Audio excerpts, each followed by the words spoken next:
Hard to believe, but tomorrow marks 20 years since the 9/11 terrorist attacks. The nation will remember that day with ceremonies to honor the 2,977 lives lost. It is also an opportunity to hear from survivors like Bill Forney, the Bellaire businessman telling our Melissa Correa he still remembers escaping the North Tower with vivid detail.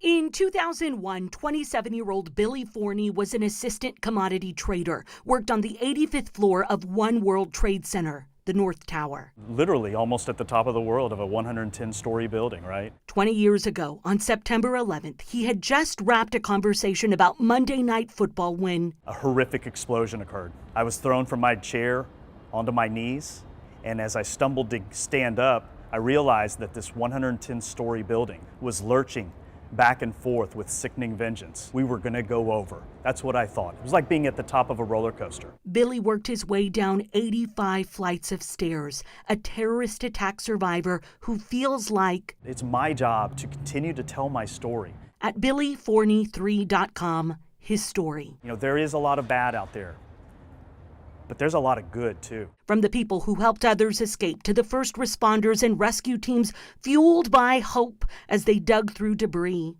There's a lot of bad out there, but there's also a lot of good too. I am now the CEO at Palace Social, which is the rejuvenation of the former Palace bowling lanes. Billy is connecting with his local community, a father finding ways to pay it forward as he lives a purpose-driven life. I hope that my story is a story of teaching, and I hope my story is a story of hope.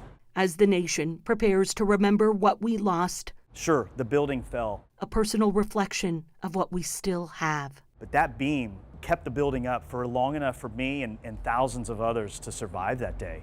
Yes, there is bad in this world, but there's a lot of good too. 20 years later, a World Trade Center survivor hopes we remember that.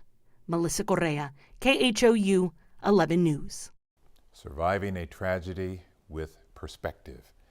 Thank you, Mel. Be sure to catch Race Against Time, the CIA, and 9/11, the CBS special airing tonight at 7. Former CIA directors, insiders, and national security experts will retrace their steps leading up to the attacks and detail the mission to hunt down Osama bin Laden.